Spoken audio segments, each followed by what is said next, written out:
Om Jnana Timirandasya Garanjana Shalakaya Chakshur Unmilitam Jena Tasmai Shri Gurave Namaha Ukam Karoti Vachalam Pangum Langayate Girim Yat Kripa Tamaham Vande Shri Gurundina Taranam Nama Om Vishnu Padaya Krishna Prastaya Bhutale Shrimate Bhaktivedanta Swamin Iti Namane Namaste Sarasate Devi Gauravani Pacharane Nirvishesha Shanyavari Paschachade Satarane Jai Shri Krishna Chaitanya Prabhu Nityananda Shri Advaita Gadadhar Shiva Sri Gaura Bhaktavinda Hare Krishna Krishna Krishna Hare Hare Hare Rama Rama Rama Hare Hare.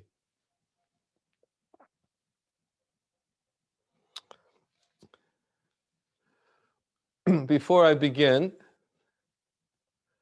I just want to say that 2 days ago I called and spoke with Jayapataka Maharaj, and I was concerned about his health, and his disciples gave me an opportunity to speak with him, and telling him how much the devotees are thinking about him, praying for his protection, chanting for him. I had received a message and something I guess he had posted in Facebook, saying something to the effect that I need your help. And not my help. It was addressed to everybody. I need your help. And it was addressed that way because there was an indication that the virus load was increasing a little bit in his body. And at that time, and when I spoke to him 2 days ago, he was telling me that the most crucial time will be 7 days after he contracted the virus, which will be tomorrow. He says if he makes it through tomorrow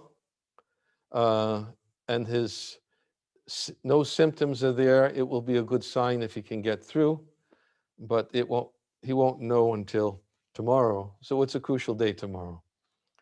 So my humble request to all the devotees is please offer your prayers. He had requested, I need help. And I believe what he was indicating is he's asking for devotees to offer prayers. I told Maharaj that we've seen time and again how Krishna has protected him.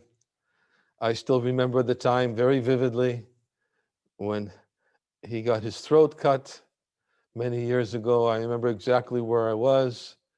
And at that time, he came that close. And then so many other events have happened to him.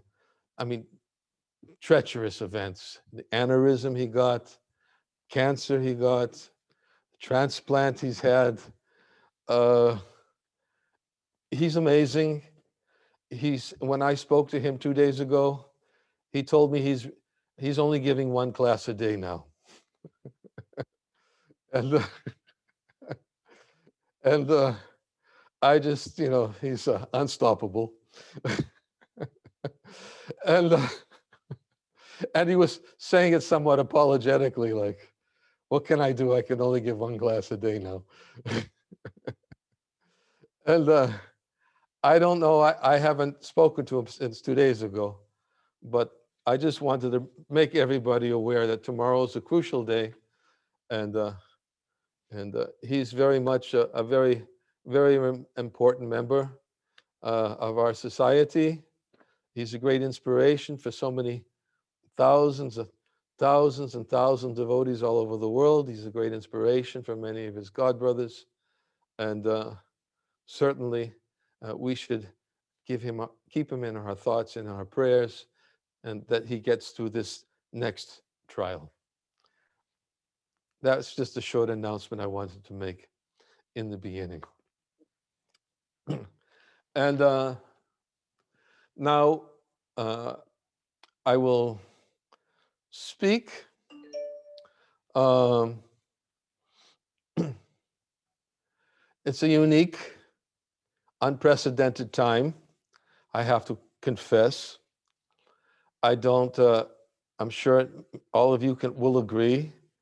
I do not remember a Vyasa Puja like this. Uh, I've never been forced into a circumstance like this to sit in front of a camera with hundreds of devotees from different places throughout the world, and nobody in front of me except the screen and the camera. And it's unprecedented.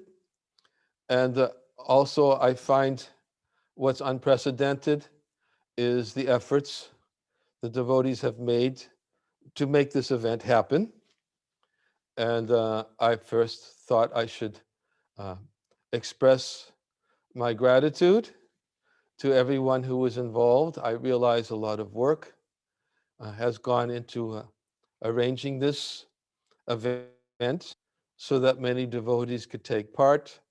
I specifically requested that I want to be sure that this event would be all embracing so that English speaking devotees and Russian speaking devotees could come together and everyone could have an equal benefit of hearing in their language. And I believe that you've been working very hard to see that that came about. And I thank you for that. And I thank you for the translations. I thank the devotees for the Vyasa Puja book. I thank the devotees today. Although I usually have the feast afterwards, I had a feast before.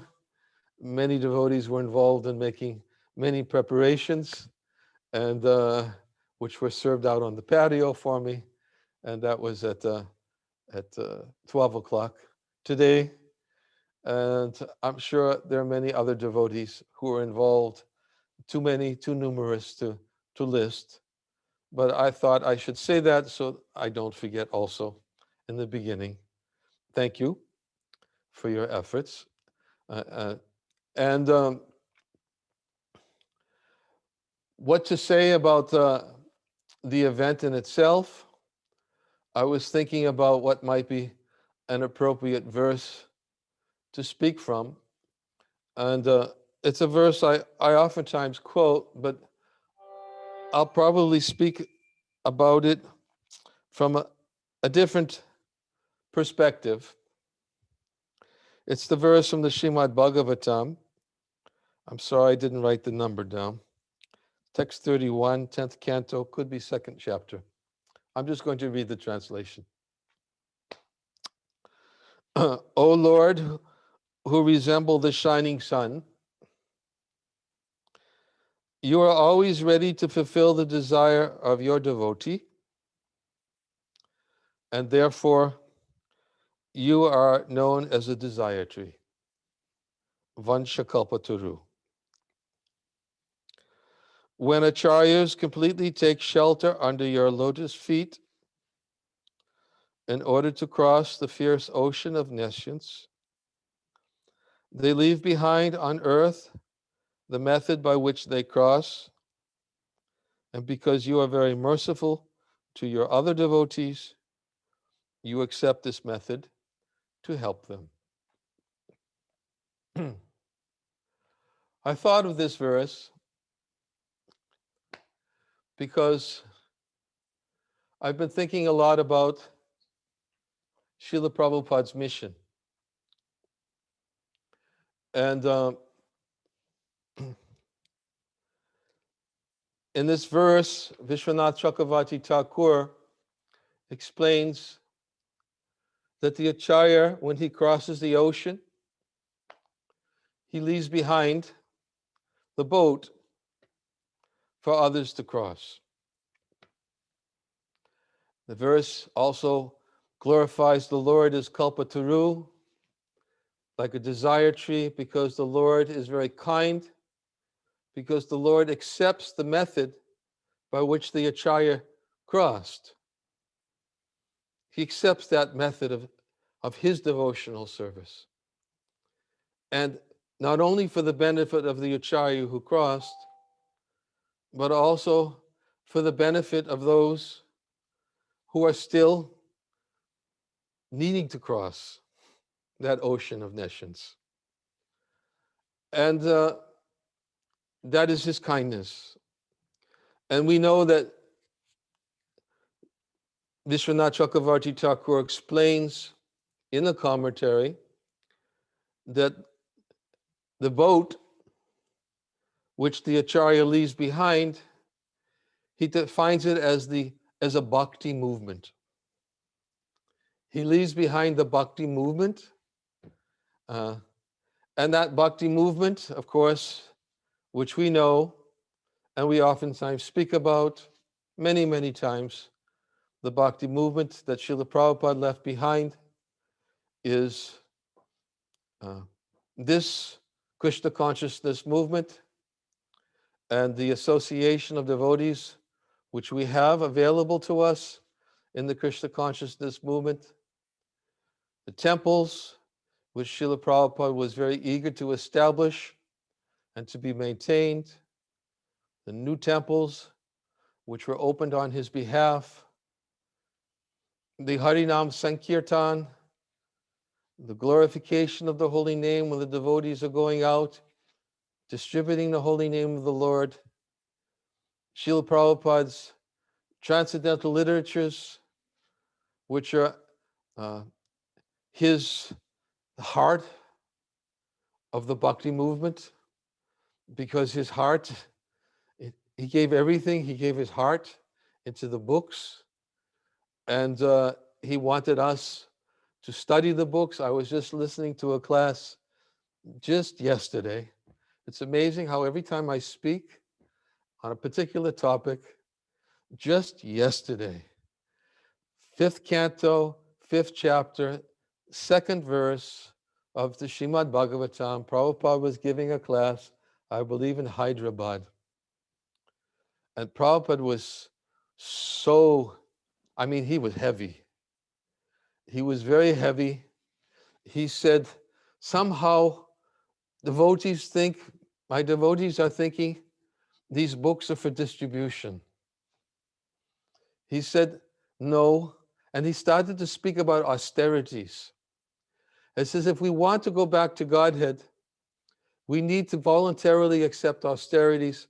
And then he quoted the previous verse, Tapo Divyam Putraka Yena Sattvam, that one has to voluntarily accept austerities and penances to achieve the divine position of devotional service. And then he began to describe the different types of austerities which we need to perform. And in the lecture, he says our austerities is forcing our minds to hear about and to speak about Krishna. He said these are our austerities. And then he elaborated a little bit on that point. And then he went on to elaborate by explaining about books. He said, if you do not read my books, you won't understand austerities. Reading my books is also just as important as distributing my books. And he defined the austerities not in the distribution of his books, but in this particular class, he defined the austerities as reading his books. Just 2 days ago, he was saying that. Because it's an austerity, as he was explaining, to focus the mind on Krishna. So, Prabhupada gave us so much in his movement, in this bhakti movement. He gave us his books, gave us the association of devotees, temples, deities, prasadam, the holy name. Everything is there in the bhakti movement that he left behind. And in all respects, that is something that he left for us as a means, and which Krishna accepted as a means for us to cross this ocean of material existence. Taking all that into consideration, I was also meditating, I guess you could say, that Srila Prabhupada's mission is not simply defined by his movement, but in so many places, too numerous to list and to begin reading. I can read a couple.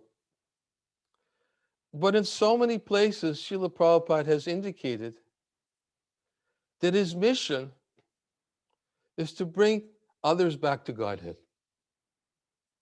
That is his mission. Not to diminish the bhakti movement, but we have to consider that he went to the other side and he left the bhakti movement because he wants to see us on the other side also. That is his desire.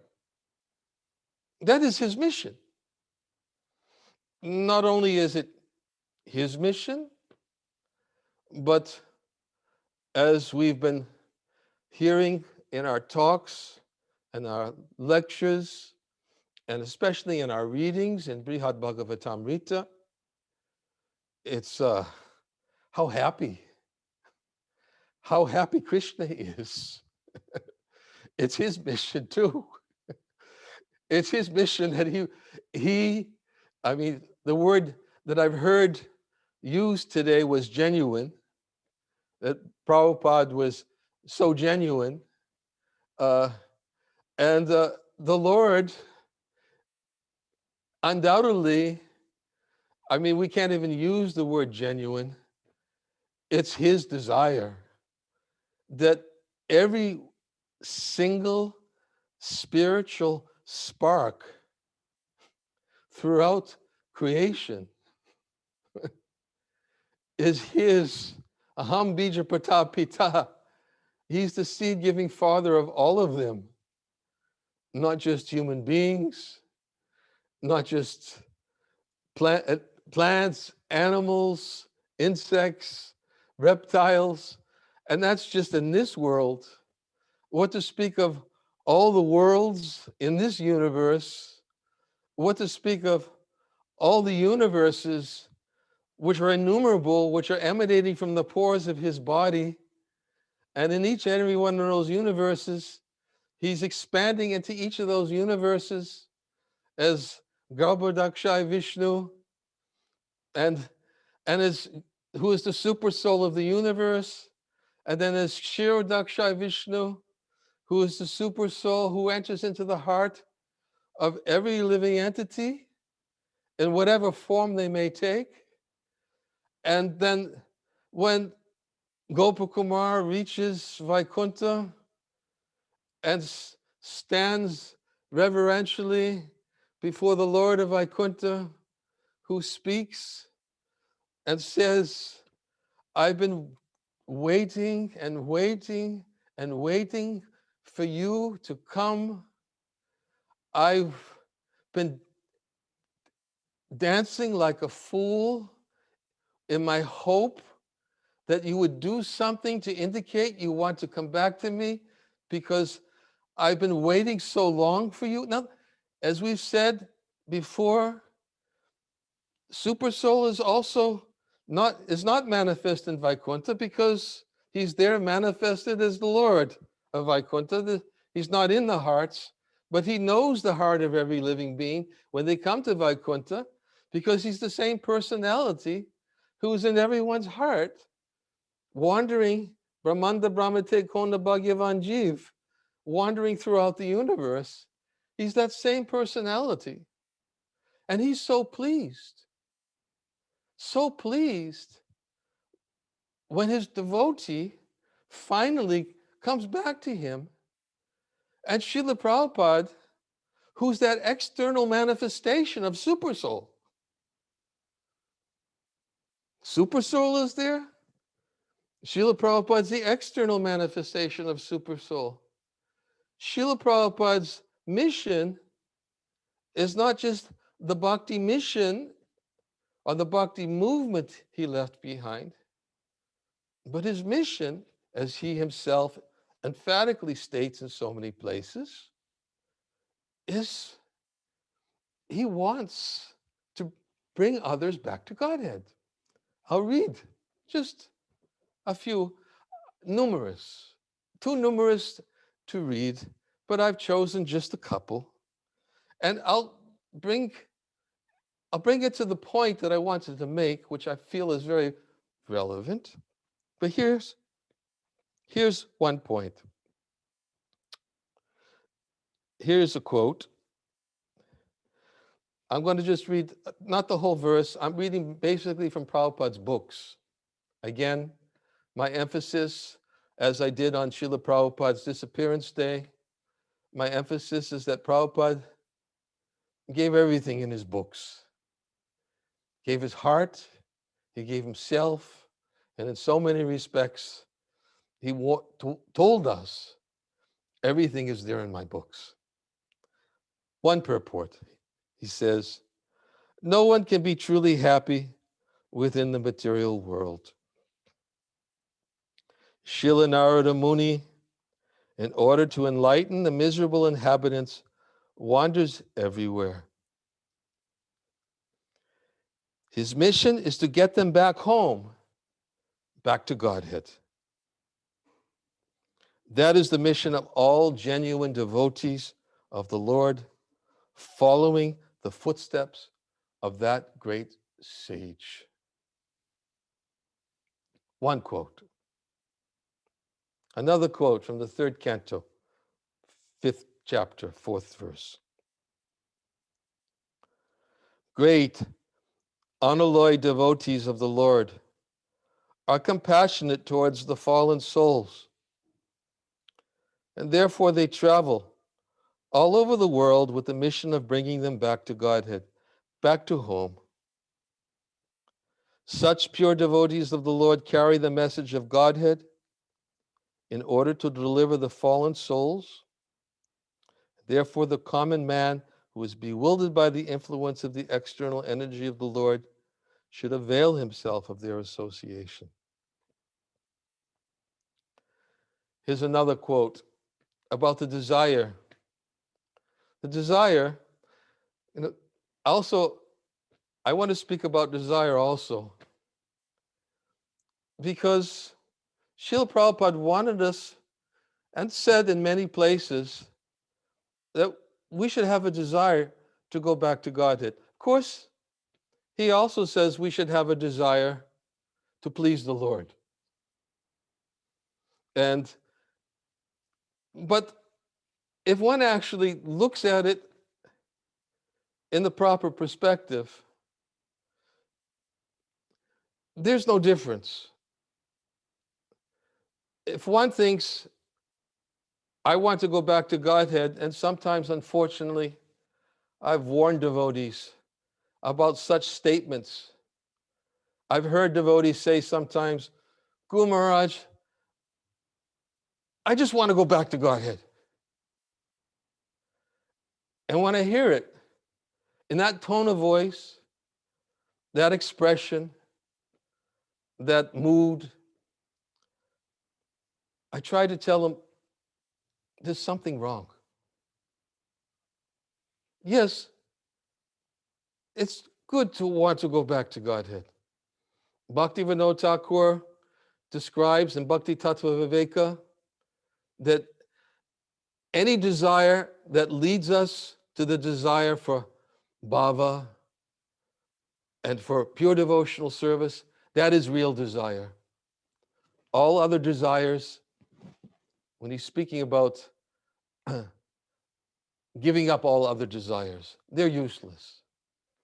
So yes, a desire to please the Lord, a desire to go back to Godhead, the proper mood, proper expression, proper mentality is, I want to please Krishna and serve Krishna in a way that he would be most pleased. Certainly, I have no other way of pleasing him in a way that he would be most pleased, separate from the pleasure of my spiritual master. I understand that completely. But my spiritual master also wants me to have the desire to go back to Godhead. He wants it. That's his mission. We have his movement, but he also gave us his mission. His mission is he wants to see everyone go back to Godhead.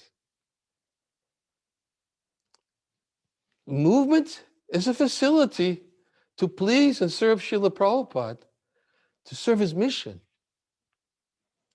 I'll read one quote. The Lord is reciprocally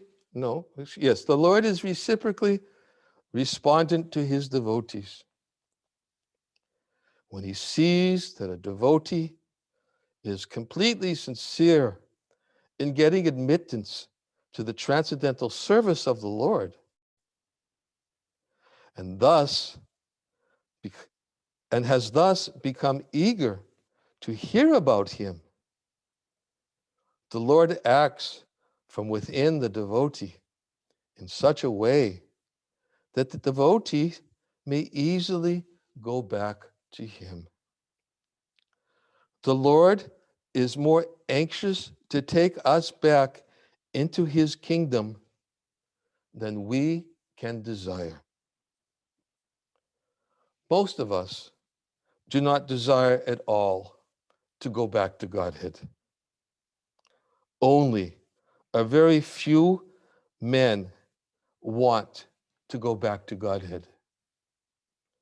But anyone who desires to go back to Godhead, Sri Krishna helps in all respects. First canto, second chapter, 17th verse. Purport. How can we separate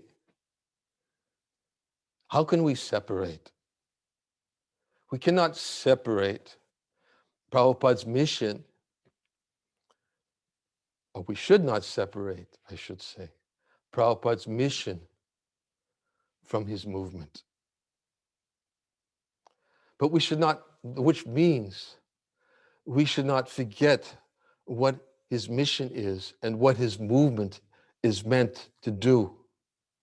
It's to give facility to everyone, to give them an opportunity, to bring them into the association of devotees, to awaken a desire within their hearts, to turn to the Lord within their hearts, who's been waiting, as he said to Gopakumar, I waited and waited and waited. When are you going to turn your face to me? But you wouldn't turn your face to me. I was looking for an excuse where I could bypass my rules that I established according to the Vedas, Vedic tradition of how you could come to me. But you didn't even chant my name. Even if you chanted my name in jest, you would have given me an excuse, just as he appeared before Ajamil, who called out his name, Narayan. But he told Gopakumar, you didn't even do that. So we've spoken about the exceptional, special mercy that the Lord extended to Gopakumara.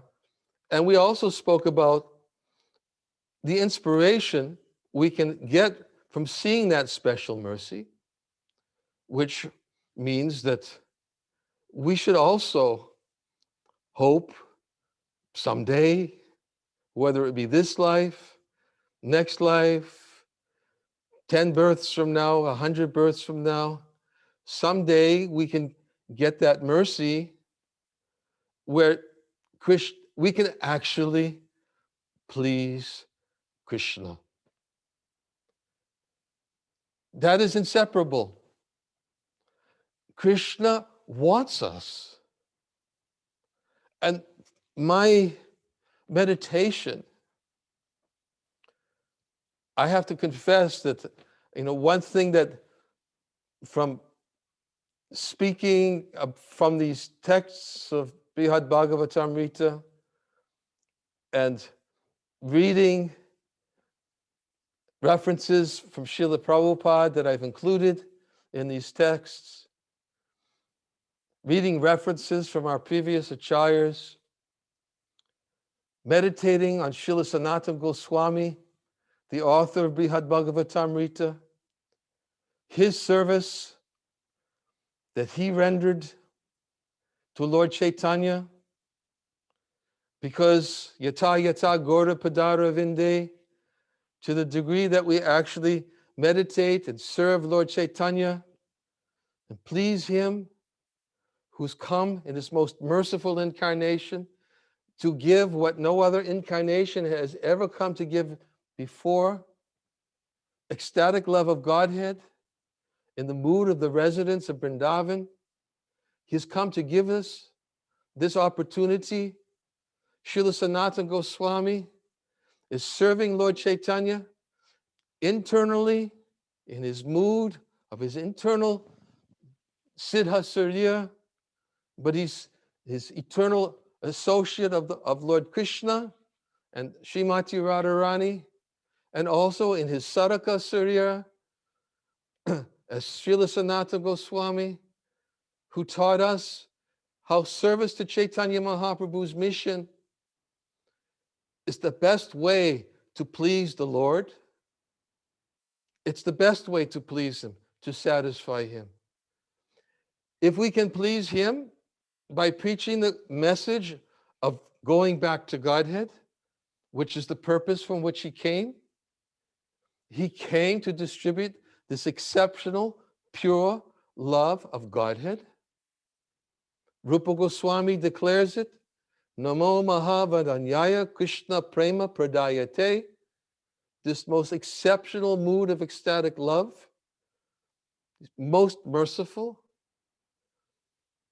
And certainly Srila Rupa Goswami understand the heart of Sri Chaitanya Mahaprabhu, Manobishtam. He understood the heart of Lord Chaitanya. Kaviraj Goswami explains in Chaitanya Charitamrita that just as the Lord Krishna, entered into the heart of Lord Brahma and made him fully realized by entering within his heart, in the same way, Lord Chaitanya entered into the heart of Srila Rupa Goswami and made him fully realized, by which he could present the conclusive truths about bhakti, the conclusive truths about devotional service, which is most pleasing to the Lord. He's revealed all these truths. Sanatana Goswami has revealed all these truths. It is the best way. And Srila Prabhupada is giving us these truths. The pages of Chaitanya Charitamrita, in the pages of Srimad Bhagavatam. By hearing the commentaries of our previous acharyas, we can really understand the purpose by which Lord Chaitanya descended, purpose for which Lord Krishna descends, and the purpose for which such personalities as Srila Prabhupada descends. He wants us to go back home, back to Godhead. Now, that is not in our hands. No one can say, I'm going to go back home, back to Godhead, or I'm going to do everything necessary to go back home, back to Godhead. That is not in our hands. That is in Krishna's hands. We're completely dependent on their mercy. But shouldn't that include having the desire to go back home, back to Godhead? It's Prabhupada's desire. It's the Lord's desire. And will anybody doubt how Sarup was received in Goloka Vrindavan. And not only Sarup. Sarup came, how he was received, how happy the Lord was. He lost consciousness in ecstasy, fell down crying. He was so happy to see him. But then, not only did he receive Sarup like that, but the Mathura Brahmin, who Gopakumara told his whole story to, then he had so much faith in the words of Gopakumar. That was his qualification. He had so much faith in the words of Gopakumar that Gopakumar was so pleased to bless him. He put his hands on the head of the Mathura Brahmin.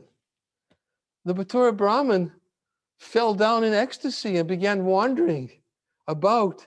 He fell into a bush, I think it's called a karika bush. And then the next thing he knows, it's a thorny bush that he fell into. There's no description about death. As Prabhupada says, for the Vaishnava, death doesn't happen. It's like lightning and illumination. They take place simultaneously. There's no, Sanatana Goswami doesn't give any details. But when the Mathura Brahmin, he fell into the karika bush, lost consciousness, and then he wakes, becomes conscious again. He looks around and where is he? He's in Goloka Vrindavan. And then who comes? Krishna comes. And so happy to see him. He calls him by name, Janashama. I'm so happy to see you. He runs. He embraces him, falls down in ecstasy, begins crying. It's not just Gopakumar, it's not just Sarup. It's also the Mathura Brahmin who enters in. And then the Lord wanted to give him something very special. And he decided, what could I possibly give him? So he took an ornament from his body. And he took the ornament and gave it to Janashama.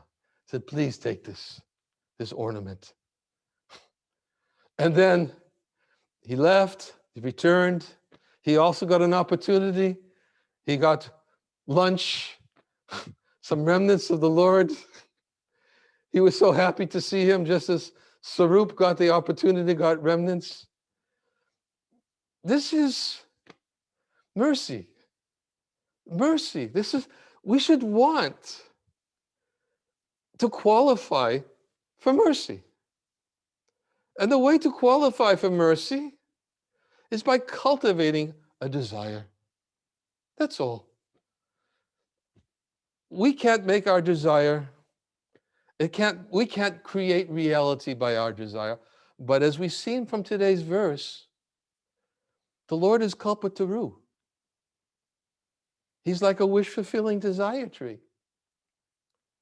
And because he's like a wish-fulfilling desire tree, he's very happy to fulfill the desire of the Acharyas who did cross. Prabhupada prayed for us on the Jaladuta.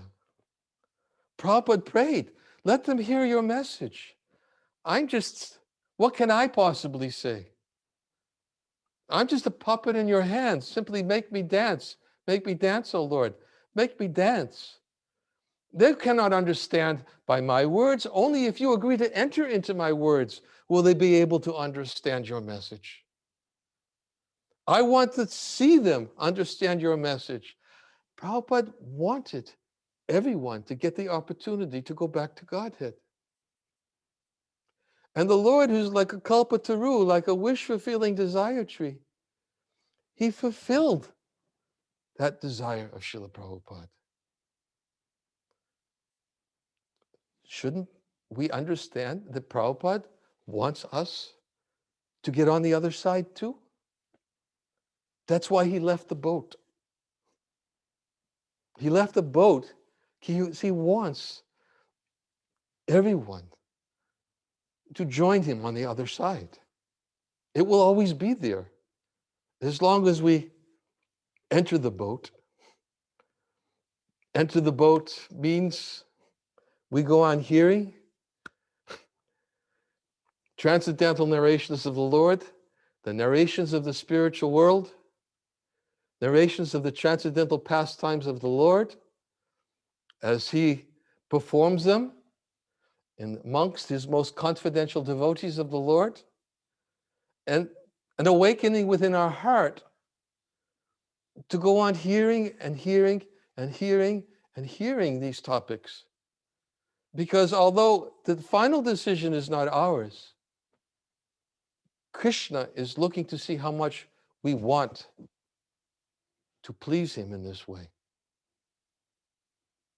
And therefore, we see there's so many obstacles, so many tests, so many difficulties. We can look about, and every one of us,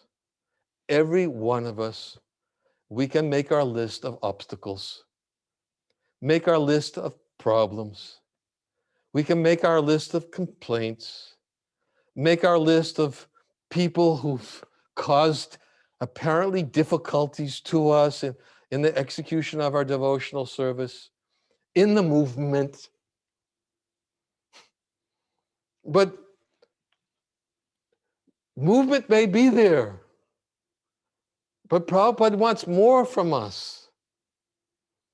This movement is meant, it's a facility for us to cultivate the desire to go back to Godhead. And anyone who cultivates that desire will find there's all facility. And only a fool would say no such facility exists. Because Krishna's in the heart. And he knows how much we want to hear. He's waiting. Just as he waited for Gopakumara. I'm waiting. I'm waiting. I'm waiting. He knows how much we want to hear. And if he knows how much we want to hear, if we commit ourselves and express ourselves with a desire to hear, Prabhupada we just read it. I'll read it one more time. The Lord is reciprocally respondent to his devotees. When he sees that a devotee is completely sincere in getting admittance to the transcendental service of the Lord and has thus become eager to hear about him, the Lord acts from within the devotee in such a way that the devotee may easily go back to him. The Lord is more anxious to take us back into his kingdom than we can desire. Most of us do not desire at all to go back to Godhead. Only a very few men want to go back to Godhead. But anyone who desires to go back to Godhead, Sri Krishna helps in all respects. This is Srila Prabhupada's mission.